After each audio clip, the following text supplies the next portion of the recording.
I think first things first is to sort of clear up a lot of what I think is a lot of inaccurate portrayals, coverage, or whatever it is about me. And I haven't talked to Mickey since the end of the season. I had one long conversation with Nick after the exit interviews. I'm not going to retire. I'm not going to resign. I'm not going to step aside. You know, when I came here, almost 31 years ago, I have the same attitude as I had in that press conference on the imagination, period. I want another parade down Biscayne Boulevard. It may come, it may not, whatever. But it's always been my desire is to win big. So I would appreciate from all of you the respect of not going down that aisle, down that road about talking about it. I think I just clarified it's not going to happen unless something happens that I can't control. The next thing is I'm really pissed. I'm disappointed, disgruntled,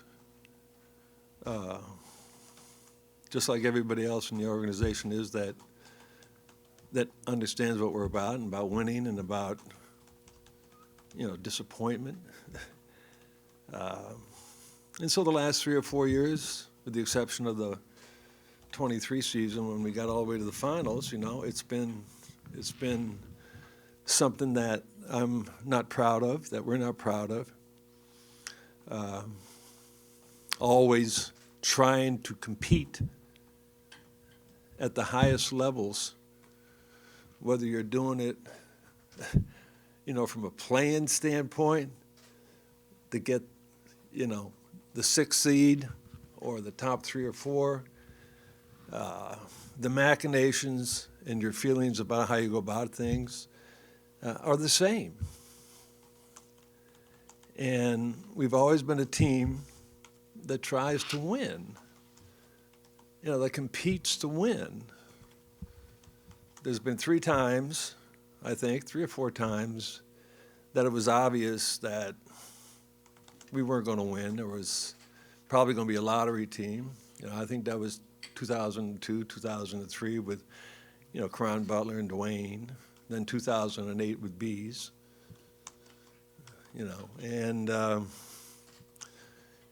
So that's not my philosophy. That's not ours. We're always going to try to win. We're not going to apologize for it. If we're competing for the last spot in the play-in, we will fight to the very last breath. And if anybody, watched the Charlotte game, our last game of the season at Charlotte, to try to advance like we did last year to another play-in game to get into the playoffs, you missed something. You're missing something about how competitive and how much those guys wanted to win, how much the coaches wanted to win, and how disappointing it was when we lost. And so after the exit meetings and in discussions, with a lot of the people, I sent everybody home for a week. To get out of town, So the last week we were all off, everybody was off, and somewhere you got to go and lick your wounds and just sort of get away from the whole process. And then I spent the week just covering cap sheets and taking a look at possibilities and, what's next for us with the free agents, with possible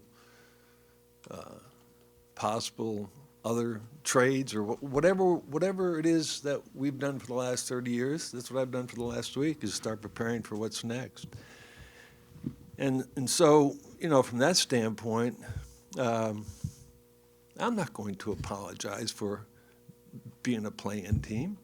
We didn't want that, but we would love to got 6. I think at the trading deadline this year, when everybody was clamoring about, trade this guy and that guy for an asset, I'm not thinking about trading anybody for an asset. I'm thinking about we're at the 6th spot at the time of the trading deadline, so I should just let it go, let the year go, and move on to get more assets. I think we reset a little bit. If you don't want me to use that word, that's fine. I don't want to use retool. I use that a lot. With the Butler trade, when we traded Jimmy, basically we made a decision. As a group, we made a decision, talked a lot about, what we should do, over that very, very ugly 2-month period that everybody was disgruntled with. And so when we finally made a decision, it was better to keep our young players, our draft capital, and to get Wiggs and Mitch, Kyle Anderson, and a first, which were 4 new, different assets that could actually combine and complement, Tyler, Bam, et cetera, the guys that we had.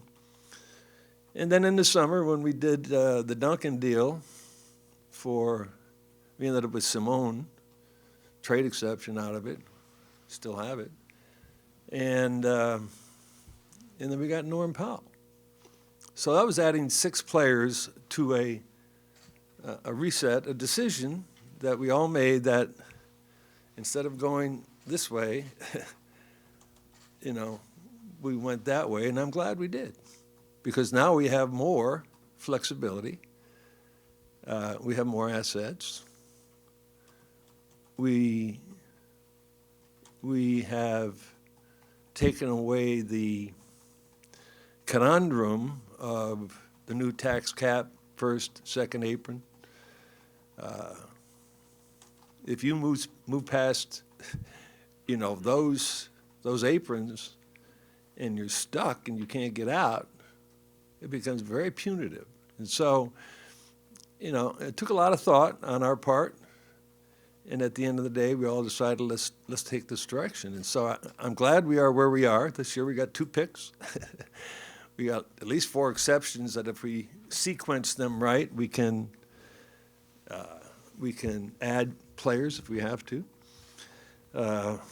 It doesn't mean that I'm not going to be aggressive as hell, or we're not going to be aggressive as hell to try to make the team better. It's all I've ever tried to do since I've been here, 31 years, make the team better. And so over the last 10 years, we've had 150-win season. We won 48, we won 46, 44, whatever it is. And, when you look back at what we did with Jimmy, and in that trade, winning 37 games last year for a lot of reasons, and then, winning 6 more games this year, that's an improvement. I mean, you have to look at the little things, even though it's not good enough for a lot of people. And so we did improve, okay, from that standpoint. Now, incrementally, can we get up to that 50-win mark? There's 30 wins at home, 20 wins on the road. I've always used that formula. How can we get to 50? If you're at 50, you'd probably be, 4 or 5, third maybe or something, especially with all the parity in the league now. And, if you win 50 games, that's 30 at home, 20 on the road. You send the fans home at night out of this arena, and which I hate to do. I hate to send them home out of this arena at night, when they come and they're so rabid and supportive and they wear all their garb about the Heat, and to lose at home really disturbs me more than anything else. Bo and I have talked about this till we're blue in the face. How can we change that just here at home? And then on the road you win 20, you win 50, or maybe you get to 55 or 60. So that's always been a goal of mine. I'm not going to change. I'm not going to try to lose. I'm not going to tank. And I can't stand the word. And I know they're now talking about it in the NBA, about how can we deal with tanking. I never heard that 15, 20 years ago. you know, you know, there's a 65-game limit on awards. You're just sending out messages to players they don't have to play, and they can still win something, you know? I mean, it doesn't make sense to me, but that's the way it is today, you know? And so anyhow, that's my opening. And so go ahead. Did I go first, or who wants to go? If you don't mind, I got three. Just to start with. Don't hit me with three in a row. Well, they'll be interesting. No, I think I mean, no, could you ask one at me a time? one Absolutely. One at a time, 'cause I won't be able. You talk mostly about staying in the course with the approach. This is just the third time in your career, player, coach, everywhere, you've won one or few playoff game in a 3-year stretch. Yeah.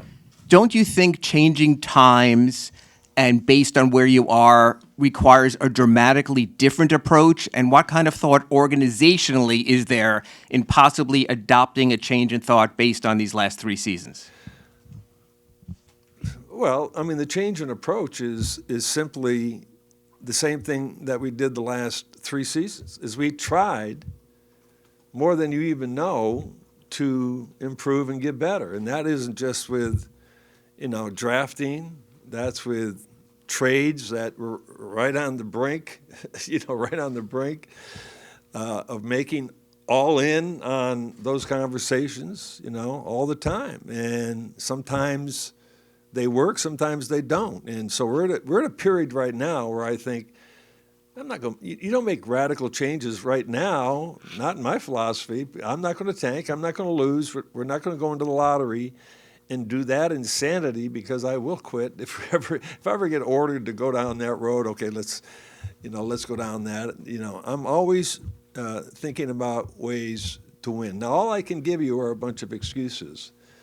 I think the same thing that Spo talks about all the time. We can only give you excuses, and I don't want to do that. Mm-hmm. We're just not good enough. We're not happy with it, and I think this is the first time in those 3 years that we have an opportunity to do something with our roster, with our flexibility, with the players. You know, we know that at the end of this year, you know, what we have in committed contracts. We know what we have in trade exceptions, and I don't think we had that before, you know. So I hope things are different. We're going to be very aggressive, Ira, but you can't just say, give me a blueprint, Pat. Please, give me a blueprint. I want to see it. What are you going to do to change? I just know we need to make some changes roster-wise, you know. Now, when it comes to everything about things that I can't control players who miss games. I can't control the lack of continuity that creates. That's a nightmare for a coach, night in and night out, to have to worry about, you know, who's going to be there for the jump ball. You know, and I always think that, you know, when I coached, that's the only thing I thought about. It was different back then. It was, you know, 7, 8 players. They showed up every night. I knew who was going to start. You know, I knew who I was going to rotate in there. And if somebody had a soft tissue injury or whatever, they wrapped it up and played. And if somebody was debilitatedly hurt, then no, we're not going to play him. But yeah, things have changed. There's no doubt about it. And the things that I can't control that have changed, I can. Okay. You know, like load management. Is that a long, blown-out question? No, that's good. I got 2 more. I don't want to keep it too long. If this franchise believes it was so aggrieved with the Terry Rozier situation out of a first-round pick, why settle for a middling second-round pick? I don't know why you want to go down this road. You know, I get it. You gave up a first, and you have the second. I get it. Okay, we traded for a player that we felt at that time was a real upgrade to the roster with Jimmy and Tyler and Bam, and we could get another, you know, like we did with Norm Powell, a 23-point-a-game scorer that was a very streaky, you know, offensive player. I didn't negotiate that deal. The NBA did. But my point is that that was handled pretty much by the league. And so, what we got out of that were two things that were pretty valuable to us, but that was not a very good situation, there's no doubt. And then lastly, and you mentioned this, did this team firmly believe at the trading deadline that it was a championship contender? And if not, when you're talking about reset and possibly having to move in a different direction, why not get any valuable assets, especially for two players who might walk for nothing in the offseason? Well, if they walk, we get $50 million of cap space. You'd still be over the cap, though, right? Or roughly over. Well, if they walk on our own, that's $50 million off our payroll. So, I think we'd like to be a cap team. I think we'd like to be a cap team in 27. I think that's common knowledge, just like we planned for 4 years from 2006 to 2010 to, and you have to sort of see a little bit into the future with other player contracts that, I've said this before, when Dwayne signed his contract and 6 other guys signed theirs, and it was the same year they're all going to be free agents, we started the plan. Myself, Andy, Nick, Mickey, all of us started the plan for then, and at the same time, we still didn't compromise trying to make the playoffs, because we had, Bees, in between that time, we got him as the top pick. We thought that would help us in 2010, and then Dwayne became an MVP. I mean, he was carrying our team. And Spo had his first 2 years of coaching, which I thought were invaluable for him. And then in 20, we hit the lottery, basically. And so, cap space is not as important anymore because it's almost impossible, the size of the contracts that you have to give guys that are stars that might come up. But there's nothing wrong in trying to keep it available, and so they know there's a destination place for them from that standpoint. So the reason why we didn't do anything, did I think we were a championship contender at that time? You want me to tell you the truth? No. Did I think we were competitive as hell? Yes. Do I think we might have got up there? And the only two teams that I would consider that I would be uncomfortable playing against would be OKC and San Antonio, and they're out there. Right. But if I can get into the finals, and just like we did in 23, then I would be happy. I'm not dismissing anybody at the top of the schedule or the conference here in the East because they're all very good teams. But take a look at what's going on. It's like very, very competitive. Anybody can almost win. Yes. Bam has Anthony. Yeah.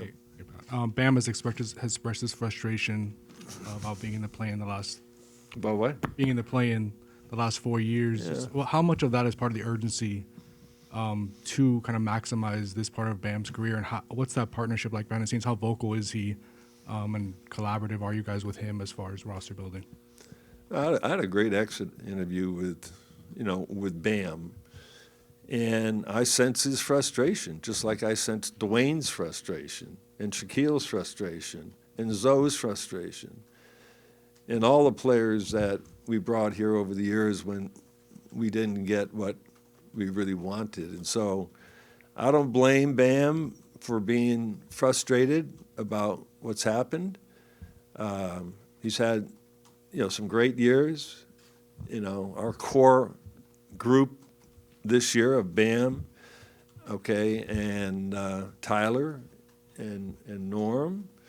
We got off to that 14-7 start. It looked like we were going good, but we just could not get the continuity and the consistency based on a number of factors that are excuses. They come down to excuses. So I had a good conversation with Bam, and he knows that Mickey, Nick, myself, everybody that makes decisions in basketball operations are going to try to help him and try to get somebody to help him, somebody who's different. As our younger players grow in to their roles and their performances, Khalil, Jaime, Nico's had an absolute nightmare season, not because of any choice other than a lot of injury, with his back, maybe he'll grow out of that, one day, and we won't have to worry about him. But, when we signed Nico as a young player to an extension, I had him in the lineup on my depth chart board as a starter. It was Wiggs, it was Bam, it was Neek, it was Mitch, and it was Tyler. And when I met with Nico at the end of the year for an exit meeting, he walked into my office, and I said, go up to my board up there. And he went up to the board, and I said, where's your name? He says, right there. I said, where is it? It's right there. I said, take it off. It's a magnet. Take the magnet off, take it to your seat. And I remember I said, okay, read it to me. What does it say? It said, up in the left-hand corner is, his size and weight. Over to the right is his salary. It has 4 years on it. I said, go down to the left. He said, what does LB mean, 30? I said, it's Larry Bird writes in 30. And then you go over to the bottom right, and it's the name of his agent. And I said, well, the most important thing here is not that, or that. It's the name in the middle. And you were projected to be a starter for us. That's the opportunity that you had at the beginning. And so we still look at Nick as one of our young building guys. He just turned 22 years old. We got a lot of 21, 19, 20, 21, 22-year-old guys. And for years, when I would talk to all of you about that, you all thought that I had an absolute disdain for young players. I did. Not really a disdain, but give me a veteran, give me guys who got experience. Unless I can get top 5 lottery picks, it's a crapshoot.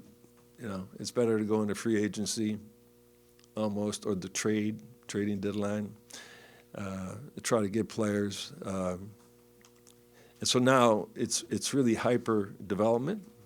And I think Spo and his staff does a great job with all these guys. And so we got 2 picks this year. We got a first, and we got a pick in the 40s, and 4 trade exceptions. We got a lot of flexibility, so I hope we can help Bam. He deserves more help.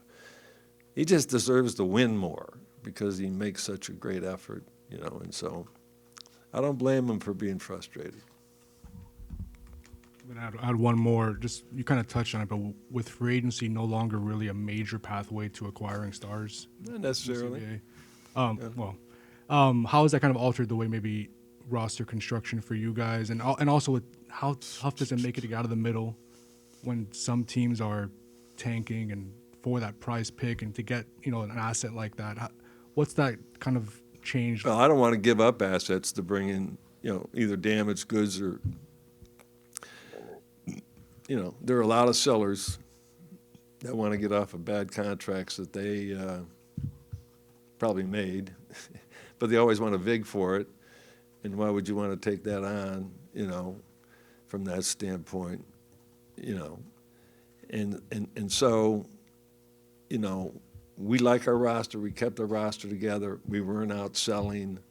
We were just sort of waiting. And with the hopes that this year at the trading deadline, we were 6th. And right in the mix with 4 other teams, 5 other teams, for a playoff spot. And then the drop-off in the last 15 games was astounding. I think we lost 10 out of the 15, but we hung on to hang in there. Now, I didn't feel like, going down into where I should have gone. I know it makes sense from your standpoint. Just give up that last 2 games or whatever it is, and let's just go into the 13th pick or the 12th pick or whatever it is. I didn't want to do that. I'd much rather compete, and I think the players would and the coaches would, to compete in the play-in, which is a playoff, basically. Yes. Pat, so much of the noise, the things you hear and see on social media, which I don't see it. I know, but you're surely aware of some of the things that are out there. My man brings it to me every day. He sends me a clip somehow, every now and some then. way. Yeah. Part of the, to Anthony's point, it is, free agency is obviously not what it used to be. And a Yeah, lot I of didn't deals answer are your done- question. I'm sorry about A that. lot, a lot of deals are done, it seems like most of the bigger deals are done via trade. Yeah, yeah. I know you can't get into names, so I'm not going to ask you about specific guys, of course, but you've been out there, as mentioned, with this guy, this guy, this guy, this guy, and then the deal doesn't get done. How difficult has it been to stay and not give the teams everything that they're asking for and make what might be Can't do perceived that. as a panic move? Can't How do that. tough has it been to not sell your souls in some of Well, those? I think we made that decision, with the Butler deal, okay? And, to Anthony's point about free agency, probably, when you got a $16, $1 million trade exception, you got a full mid-level, and you got biannual, and you got a Highsmith, exception, you can use those in free agency. Maybe you can't, obviously through free agency get a $50 million superstar or a $60 million superstar. So I think from that standpoint, Anthony's right. And so a lot of it comes through trading. And so if you take a look at all of the deals over the last 30 years, probably 80% of them are via trade. We're signing trades. Outright signings of free agents was Zoe and Juwan Howard back in the day, and P.J. Brown, and from that standpoint, Lamar Odom was a free agent signing where we didn't have to give up anybody, and obviously everybody thinks that we had all that room for the big three, but at the end we had to give up 4 picks to get both Chris and LeBron. And which hurt basically, but they were worth it.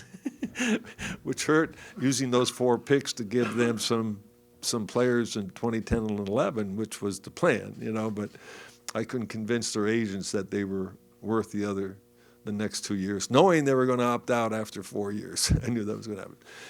So that's where we are, Tim. I'm encouraged by where we are with the flexibility, where we are with our roster in decision making, and possibly the players that are out there that we know are available that we can pursue. We'll just see what happens. Yeah. And one quick follow with respect to what you said at the very start of you're still here, no plans to retire, no plans to resign. You still envision the next parade. Short of just the image of the parade, what is it that still makes you want to do this?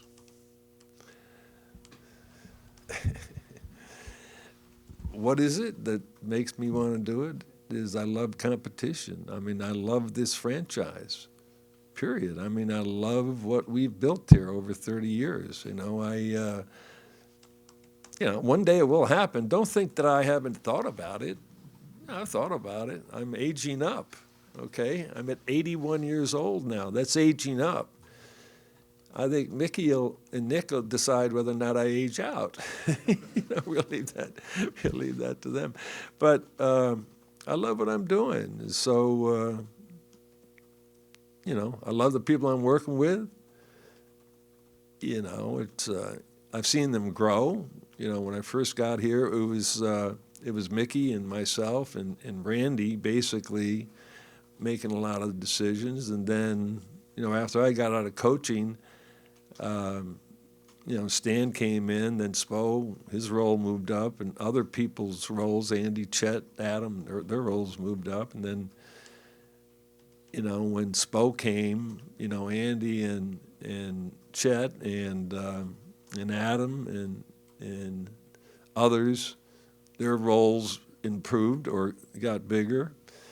And I think, basically since 2010, since Nick was named CEO, his role changed.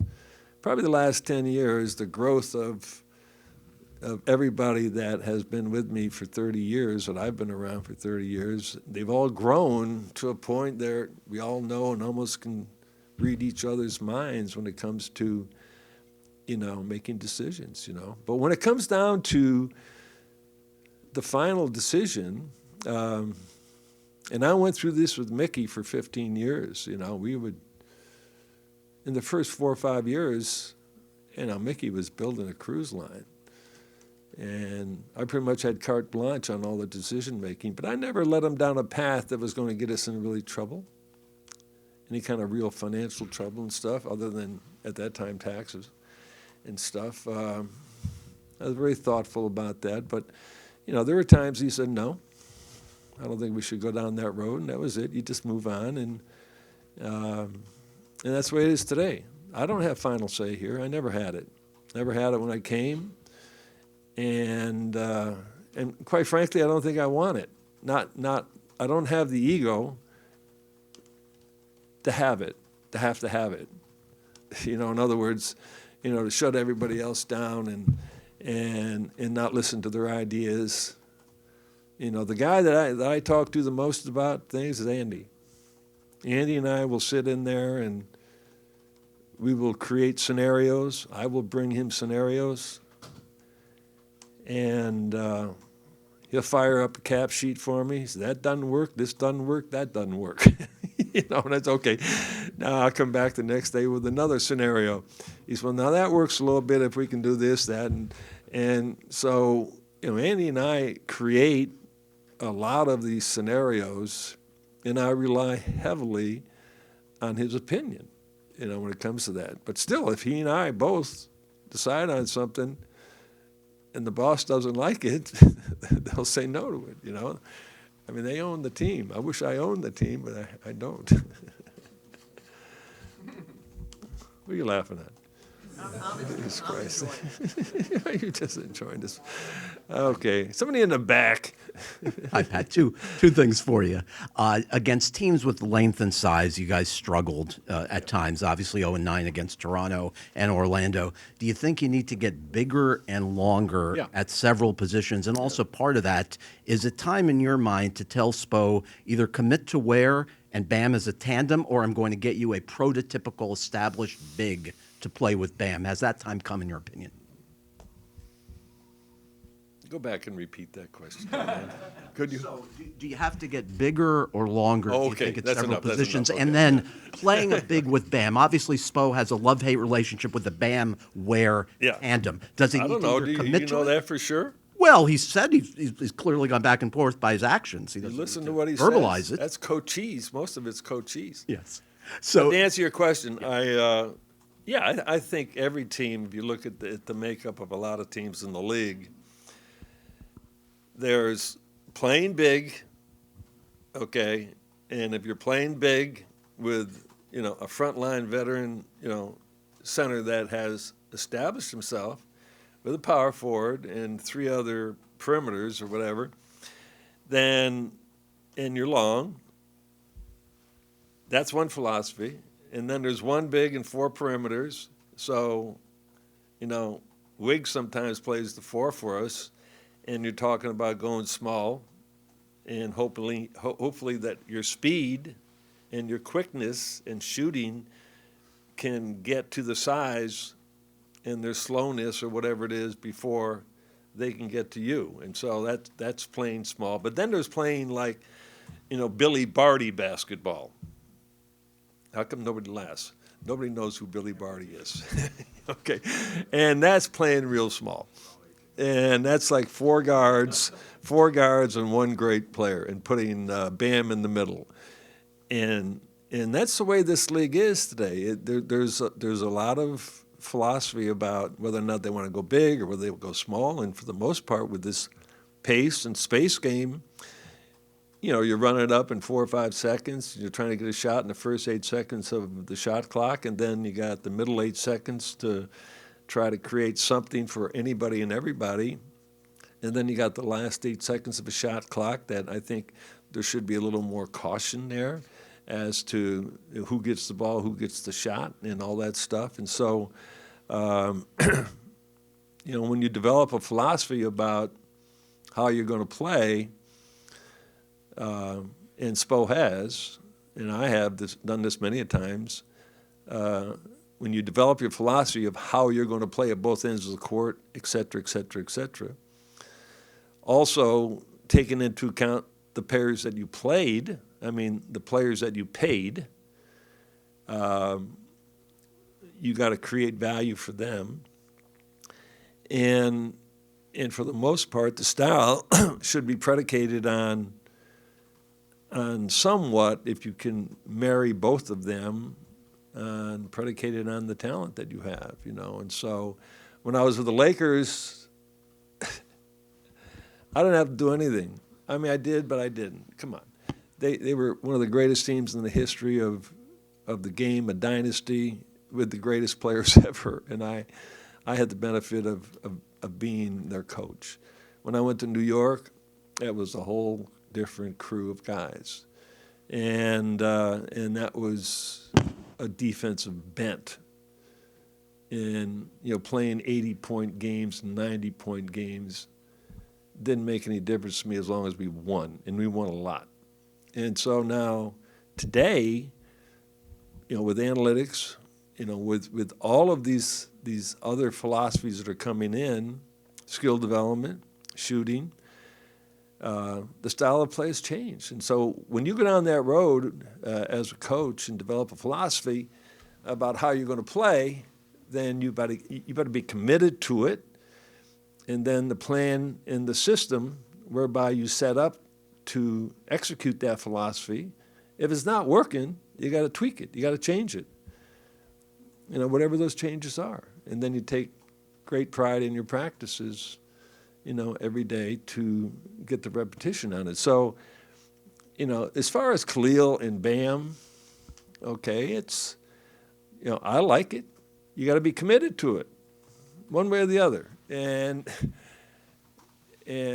so he was up and down with it for a number of reasons, and I think, you know, that's where he's going to have to, along with me, have a discussion about, you know, how are we going to, you know, be successful on the floor with the guys that we have that we think have a huge upside, or why did we even keep them? From that standpoint. So I love Khalil and what he's done. You've seen him play. He's had monstrous games, you know, and we know what Bam can do. He's a very versatile player, and but sometimes you got to stay with it. You simply have to stay with it when players are not, when young players are not performing at their highest, and they have these bad games, and so you have to make adjustments. I always use the analogy of a traffic light, okay? And if you look at the traffic light, it's red, it's caution, it's green. And I've always believed in the red, caution, and then green, okay? Which red is, okay, this is how we're going to play. I got to be cautionary in the middle of the offense. And then green is you let it fly, you let it run. That's the traffic light turned upside down, green, caution, and red. It's turned upside down. And that's how we play. We turn the traffic light upside down, and we are like running and the pace in the beginning of the season. You know, it was great, but you have to make adjustments to that with the players that you have and be a little more cautionary. And then at the end of the shot clock, you got to be almost red and make sure that Bam gets it, Tyler gets it, you know, Powell gets it, you know, whatever. The American free enterprise of basketball in the last 8 seconds is BS. You get it to your guy. You got to get it to your guys. And so that's my philosophy. And so Spo and I have talked about this throughout the course of the season, and I think he'll probably make some adjustments. And one last one for you. I want to be careful how I phrase this because this is not advocating trading Bam, but I did want to make a point in a question with you that over the last year and a half, 3 Eastern Conference teams traded their best player or franchise player, and it's worked out well for them. They've done better with Atlanta, Indiana, Toronto. Would you consider something that is incredible in a trade offer for Bam, or is he totally off limits? No, I wouldn't. And name 3 teams. Give me the 3 teams. Yeah, so Atlanta. Name Atlanta. Okay, Atlanta let's traded Trey. Trae Young, they're Okay, better without him. okay. Who's next? Indiana moved off Sabonis. They got Halliburton. and Toronto moved off Siakam, and they're better with Ingram and the other pieces they've added. They're not Bam. I don't think they are. Not in my opinion, anyhow. Especially with your franchise pillar, anchor maker, culture carrier, and a talented guy. Now, I'm not saying that these other players, I think Atlanta's done an incredible job of, it isn't just Trey, it's the moves they made, the players they got. Very quick, very athletic team, playing with no center, by the way. No center. They're all like 6'7", 6'8", but they've been very effective, and, so I'm not saying that something would happen, but I want to build this around Bam. I think Mickey wants the same thing, and Nick and Andy and all of us want to. So I'm just going to give you flat out no, I wouldn't do that. Unless somebody gave me 8 picks in Mumbai.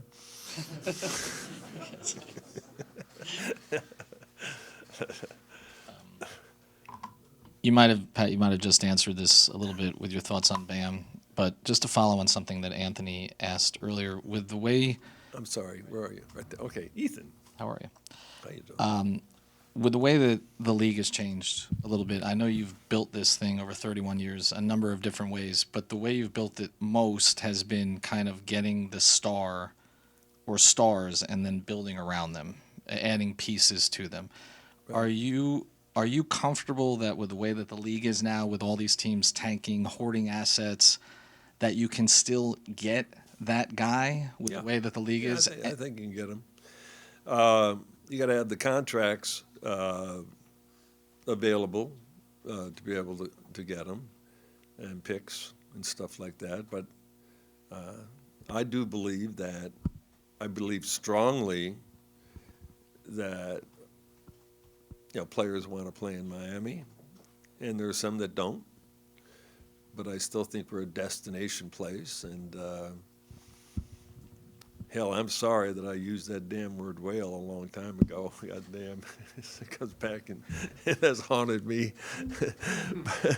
but I think we're a destination place, and I think there are teams that would love to play here. And you never know until you get out there and start getting into the market and having those discussions. So, yes, it's not as easy as it used to be, just from as I mentioned, the cap tax, apron stuff. And so you got to structure your roster contracts and everything in a way that you need to be ready for that opportunity.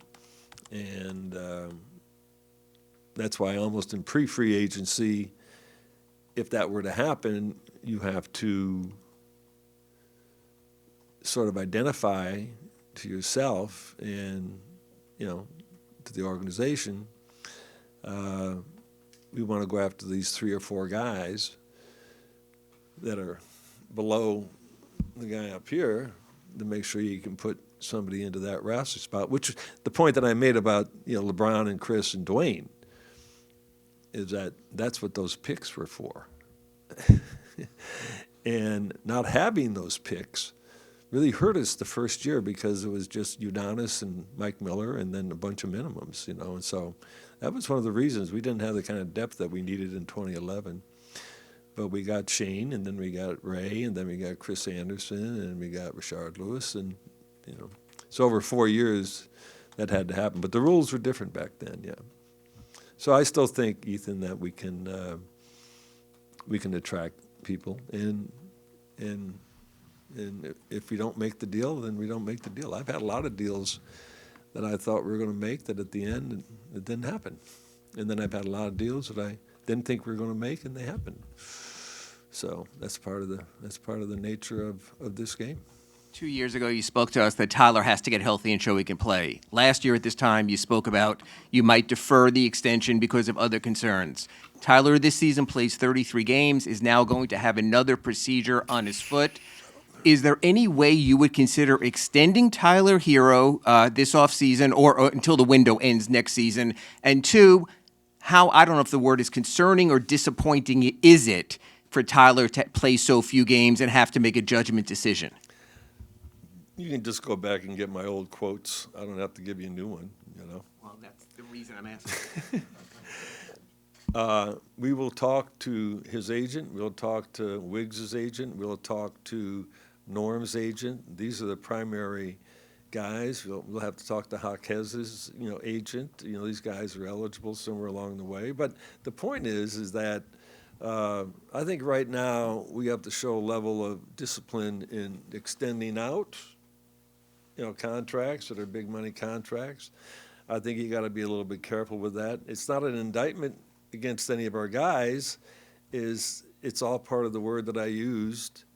After the Butler trade, we ended up with flexibility, roster flexibility, exception flexibility, cap flexibility, tax flexibility. And we got a bunch of good young guys that play their ass off. And so it's now adding to that, from that standpoint. So, it's unfortunate, what happened with Tyler this year. He's having a procedure done, preemptive procedure done, which I like, is good. He'll be ready to go, I think, by July. So he's got more than enough time ahead of training camp. And we all know what Tyler can do. We know what he can do. And, but as far as locking ourselves up with anybody right now, I think having good, honest discussions with their agents about next year is what's on the table for us, because I have absolute great respect for Wiggs and Norm. Both of them have expressed to me at the Exum, they really would like to stay here, but they have to be aware of the big picture also, and they understand it. They're both very savvy businessmen players, from that standpoint. Same thing with Tyler. He understands now. Obviously, 4 years of playing, you mentioned it, and now not making the playoffs this time. Is there more pressure for you and Nick and the rest of the front office to kind of make that move? And I know you don't hate the term whale, but for a whale like that, or is it more so you're good with the flexibility? I don't feel any pressure. You've been holding that phone up the whole time. Doesn't that hold? I mean, my arm, it weighs like 80 pounds by now, right? I know you got your elbow on there. No, I don't feel that pressure, but we will try. We will always do the very best we can. If there's a player that comes on the market and you can negotiate for him, then we'll always take that approach. It'd be nothing different than over the last 31 years. You need talent to win in this league. You need top end, bucket getting closers at the end that transcend, some of the other players you might have in the starting lineup. You need those guys. We have found that out here, that when we had the very best players or player on the court at the end of a game, we all felt a lot more comfortable and confident that we could win that game. That may not be the case right now. Maybe that has to do with a lot of different issues. And that's why the examination of offense and defense, has to be discussed about how do we really maximize, and create the value in our players that we believe in. Even if it costs you during the regular season, you got to play them through their bad times, and you got to play them through their ups and downs. And I've read all the criticism of our young players, but nobody ever really gives them the notion or gives them the space to be young and to make mistakes and not to be who you think they should be in 3 or 4 years. And you're really quick to take guys that we got, from 18 to 27, Bam and Tyler, were lottery picks, 13 and 14. they're not the top 5 picks in the draft. You know, these are players that come in and every one of them, I think Spo and his staff has developed all of them in a way that that there's value there. There is value, and I think it's important to understand that. And so, you know, you do have to, if you're going to go that route, and we made that decision 14 months ago with the Butler trade, that this reset, and we added to the reset. No, I think we're flexibility flush right now. Oh, Yes, sir. it's all good. Pat, you mentioned continuity being an issue this year. Probably the biggest example of that was Norman Powell and Tyler Hero never healthy at the same time. You feel like that's a pairing you can invest in together long term? Did you get enough to figure out if they work together, or is that something you may only I'd be love able to keep have one two around? 20-point a game guys. You know, it was the same notion that we had with, you know, getting Terry and having Terry with Jimmy and Bam and with Tyler. And it didn't work out. We all know that turned out to be a nightmare. I'm just being honest with you. And now when it comes to Norm and Tyler, they're actually different as scorers. They really are. But they can coexist if you have the right pieces also around them, and also you're playing the right style. I mean, it's you know, those two guys, you know, played extremely well. It's just Tyler didn't play enough. And then of course having, you know, Norm have an all-star year, really played great for us early.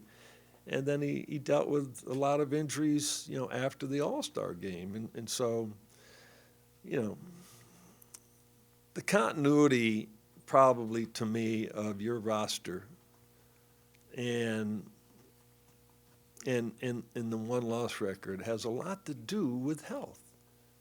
It just does. And I know that's an excuse, but I'm trying to figure out why. And I think everybody scientifically, data, analytics, metrics, all of these things, why. And this is not a Heat problem. This is a league problem. This is everybody in the league going through this load management, guys taking off, you know, less practices, less games, give him another game, give him another week. He's got to have 4 practices before he plays. You know, we're just in a different world right now. So that creates a lot of continuity problems, I think, for a lot of teams in this league. And there are some that get through a year that they're unscathed by it. You know, they're just unscathed by it, and they keep their guys together, you know, all year long, and they have a pretty consistent season. Hey, Pat, do you feel the need to make a move this year, or sometimes moves aren't there, as you've said, and you have to be patient? Where do you stand this offseason? Yeah, I think we feel the need that we should try to make the best move that we can to upgrade, as Anthony was talking about with Bam, to help with a different kind of player, you know, from that standpoint. But we'll try hard, Dave, to aggressively pursue opportunities in free agency, at the trading deadline, at the draft. And then you go on to the trading deadline, and you got all summer to work on other parts of your roster. And so I don't feel the pressure to do that, but I'll put pressure on myself to go out and try to accomplish something. But I'm not going to make a stupid move. I'm not. That's going to saddle us for years to come and cost us. Actually, we'll have to pay to get out from under. You know, so we've always managed the tax extremely well. Always, Andy and I would count up the dollars before the last day of the regular season. I think this year we're, what was it, 800,000 under the tax or something like that, you know, and then we can sign a player. But yeah, you don't want to be in any area where you encumber your roster or your franchise with contracts that you can't get rid of, with players who are performing, really performing, that have value. So value creation is important.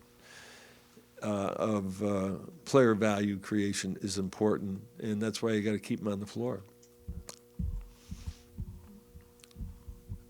A couple minutes ago, you talked about how it's not just you guys, the whole league is into the study of injuries, the science Yeah. behind it, prevention. The science is unbelievable. The investment in it is unbelievable. Yeah. I remember a few years ago it was talked about doing something here with the practice facility. Is that still Oh, yeah. an option? Is it a I don't want to put a timeline, but is it something that you're still thinking about, some sort of upgrade or rebuild or something there?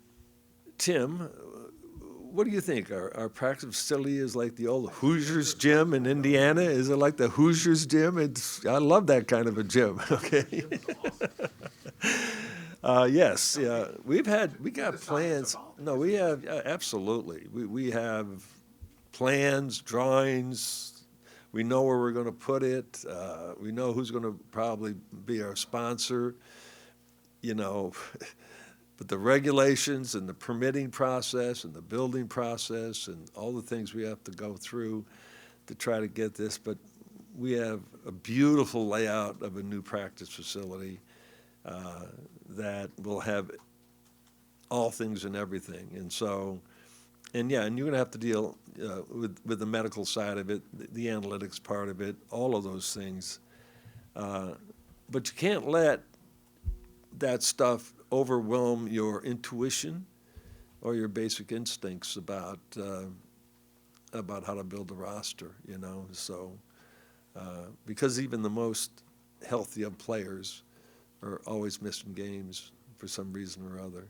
That I can't do anything about that. I can only complain about that, as most of my brethren have complained about it. But that's the nature of where we are, you know, in this sports world. It's not just basketball either. It's everywhere, you know, except football, because they have to earn their money.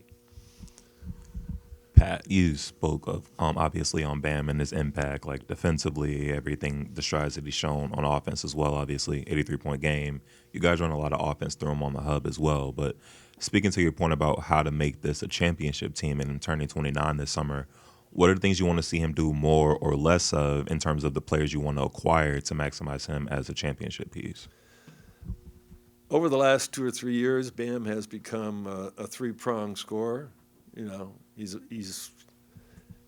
made leaps and bounds in his three-point percentage, his mid-range game, and his post-up game. Again, I'm an old-school guy, and I like my big guys with their back to the basket, backing in, and you know, trying to muscle in. That's just me, you know. But he's so versatile in what he can do that he's a complete player. And now, what is he going to have to do to improve on that? Is to become more efficient. You know, this is the first time I think that his field goal percentage, not three, but his field goal percentage is the lowest of his career. And so it's about efficiency. It's always about how can I make my game more efficient. And while his three-point percentage went up and his rebounding was double digits and his defense is as good as ever, in today's game, efficiency as an offensive player is the most important thing that they can accomplish. If you can be a 50, 40, 90 guy, now that's, you know, so if you can be a 48, you know, whatever, 35, 85 guy, efficiency today is what makes the great players really stand out. So he's got to, I think, improve his efficiency, I think, across the board, as do all of our players. So, you know, a lot of those 1 or 2 possession games, 3 possession games at the end of a game, you know who to go to and you can count on them.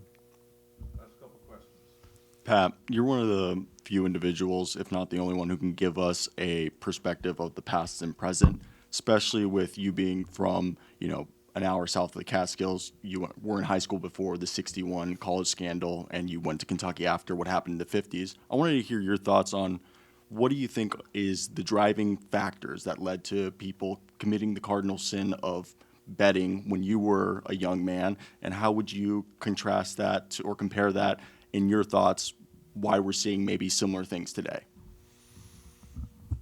An hour south of the Catskills? Yeah. Schenectady was an hour south of the Catskills? Yeah. North.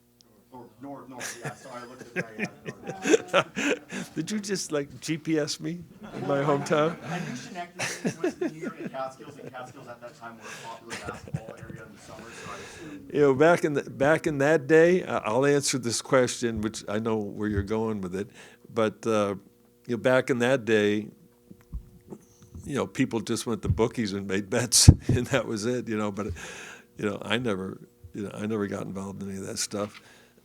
Are you basically talking about gambling and? Yeah. Today, how would you? Because obviously the monetary factor is completely different, and like you said back then, you know, it was almost. Just Well, it's probably the most stupid thing that a player could do. Absolutely, just stupid. I hate to use that word, but it's the worst thing that any NBA player, any professional player who's had a dream to make it, and especially somebody who's making a lot of money, you know, already, is to get themselves caught up in anything like that. You know, we've already seen, I think, some of the things that are coming down, and I guarantee you they regret the hell out of what they did, and probably didn't even think they were, you know, were doing anything wrong. That's why it's so important when it comes to, you know, we give this speech every year about it, about not giving any tips. You know, not talking about injuries and stuff like that. I mean, but it's, you know, when you get in bed with them as a league, all the leagues are you get in bed with, you know, with gambling sites and they advertise on your network. It seems like everything's okay, and it seems like to me that's a contradiction of what we're trying to do from a purity standpoint, at least from that standpoint. So I think all those things have to be sort of addressed, but as we see all of this stuff play out, we'll find out, you know, soon, you know, what you know, what's going to come of it. But I think it's the worst thing that any player, coach, official, I don't care who it is, what are you thinking of? You know, what are you thinking of? I don't give my wife a tip. I wouldn't give her a tip. Who's playing tonight? I don't know who's playing tonight, honey. I don't know. The doorman says, well, how's? I said, I don't know how he is. You know? But I'm not trying to make light of it. It's pretty serious. And I just hope the players realize that that's not a road you want to go down. That's correct. A couple more. You mentioned adding something different a couple of times. Is there a specific skill, trait, something that you feel the roster didn't have that you'd be looking to add? I think Barry hit it right. A trait, overall length. We will address that. I've always been somebody who's believed in that. It doesn't mean that when you're 6'4" in this league or 6'2", like, you know, that you can't be effective. You know, Davion Mitchell. Give me that guy any day of the week. If you made him 6'10", he's, you know, he's all NBA. He's a great defender. He's a high character guy. He's competitive. What a battler. He was so disappointed in that Charlotte game. He almost won that game for us outright himself as a defender and as a playmaker, and he had an incredible night that night against Charlotte. So I think overall length, you know, if you're going to keep jacking up 53s or 43s, you better get that percentage up high enough. And you better get the good ones. And so I think shooting, ball handling, those kinds of things have to go to another level when you're playing the game at a high pace, because everything's coming fast. Decisions are coming, you know, guys are making passes fast. Decisions are coming quick. And sometimes they end up being mistakes or bad shots or turnovers or whatever it is. So I do think we have the kind of players that can play in that system. And so we'll just see, you know, when I talk to Spo, how we can address that from a personnel standpoint also.